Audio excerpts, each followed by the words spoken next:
From afar, each figure looks beautiful. Just an arrangement of colors and tiny sculptures.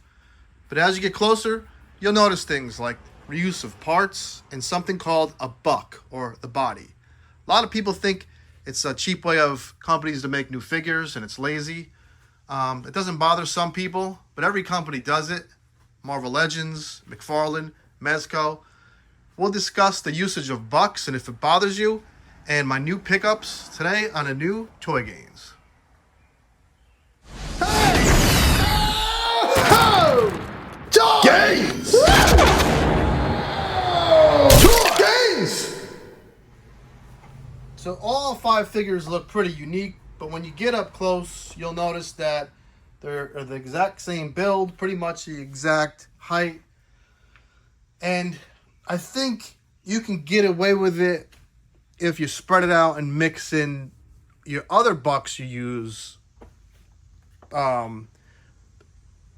before the next time you use it. So we'll take these Marvel Legends out of here as a truck almost crashes on my road. This Captain Atom figure we'll discuss in detail in a second. My only issue with this is also a very good buck. So if you have something, if it ain't broke, why fix it mentality, okay? This buck is a really nice, slender, but powerful with the legs, the way the legs look.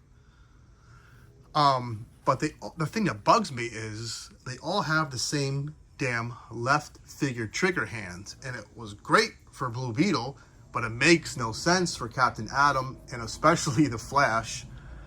Thankfully, Captain Atom has this sweet effects piece. So I like this buck, but this is 2 figures in a row in the same buck. So that where it kind of feels cheap. And he also just released this as a gold label. So that will be 3 figures on shelves right now with the same exact buck. And that Riddler's coming out soon, which I think this is a perfect buck for the Riddler. Maybe a little bit shorter and a little bit more skinny in the legs. I think reuse of bucks is fine. This figure was only $19.97. If that helps keep the cost down, sure. But at a certain point, you gotta mix it up. And when McFarlane first started, every single figure was a new buck. It was like, holy shit, this guy ain't playing around. But since then, he's kind of slowed down, and this is really his go-to. Now, let's get the elephant out of the room. The diaper with McFarlane on Blue Beetle with that belt, it's not an issue at all. Here's what's good about the diaper. When it works. When it works, it looks like he straight up pulled these undies over his tights. And this is no gap. I don't want to sound like a snob here, but I used to draw, and I think when you first look at a figure and you're saying, oh, that diaper's ugly, the diaper here works, is what I'm trying to express. I'm not saying that you can't see or you can't disagree with me, but see how there's zero gap there? It really creates that effect of he's putting on underwear like these guys would. Whereas on Marvel, something that doesn't use a diaper, you get this huge gap there, okay? And that's kind of unsightly. But what is also unsightly is when the diaper doesn't have a belt and it goes up high. I'm just as not blind as I just said I am, whatever the hell that means. That doesn't look good. But you can kind of hide it, and you can kind of pose them, and it'll look okay. This is the Catwoman effect. When a McFarlane figure doesn't have a belt, that big diaper is really accentuated. Now, I could maybe cut it, maybe, but it might leave like black where it's unpainted when I cut it. So overall, though, it's a striking figure. The head is really good. We're going to get him on the dial. And I also picked up Shipwreck, but might as well talk about him. And we will do that now. So, real quick, I go to Bones and the Necro Zoo and Josh from before for my multiverse reviews. Those guys are really knowledgeable about the line and about the characters and about DC. I consider them friends of the channel, so check them out. Bones and the Necro Zoo and Josh from before. Back to this figure. You can see one posed right, one in an action pose. The diaper, while I don't love it, can be masked. I wish that wasn't an issue, but it is.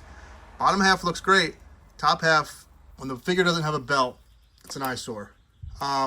Also, I don't know what's going on with McFarlane shipping out flight characters without the flight stand. The flight stand is an underrated flight stand. I use that for Marvel Legends, Mezco. I like them better than the Mezco flight stands because they're kind of angled perfectly and a little smaller at the base.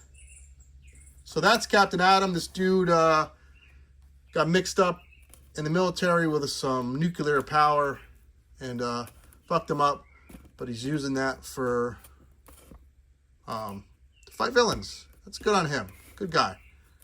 Kind of reminds me of Captain Marvel mixed with Silver Surfer. So what the hell did I just say? I like this head. I like this hair slicked back.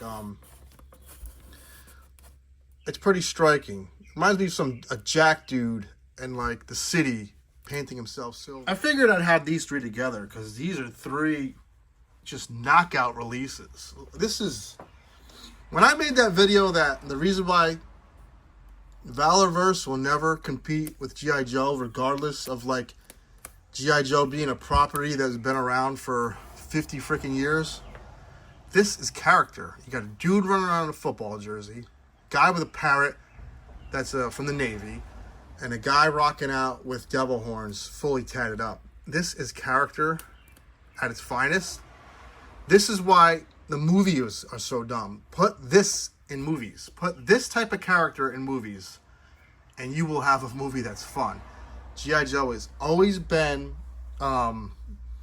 full of fun characters, and that's why we love them then, that's why we love them now, and that's why it's still cool to collect these guys. They knocked it out of the park with this Shipwreck release. I love the little hair on the chest. They did. Now, they are getting gummier. Weapons are getting gummier, folks, but the price is only $23, so... And this will never break. I don't really mind gummy accessories and weapons. People hate it, but at least it ain't gonna break. And they give you like, you could take his sailor hat off and throw a little hairpiece on there. I will never do that, but maybe I can use that for a custom. It's cool that that's there. For my G.I. Joe reviews, I do go to Yo Joe Jerk. He's a friend of the channel. He does a great job of getting these figures fast and early and giving you a good detailed review. He knows his shit, but when it comes to something great, all you gotta do, like for me, Bones has the 3-second test. Like when you are, was it 3 seconds or 3 minutes? When you pick up a figure and you can't put it down. My test is the eyeball test. If I can't stop looking at a toy, it's a good one. And that's where like, I don't collect statues. So when I say, you know, articulation isn't king, I want to be able to move this figure in the pose I want him to be in. So I do want articulation, but I go for how a figure looks. I got him in that pose. That's all the articulation I needed, and I love it. So a statue, it would be in the pose they want, obviously. And statues take up a lot more space than 6-inch figures.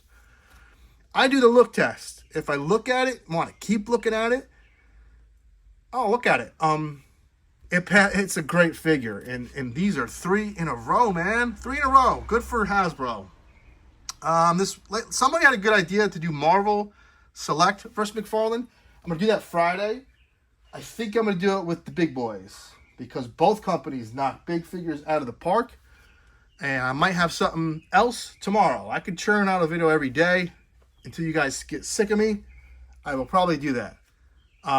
Take care. Have fun. See you in the next one.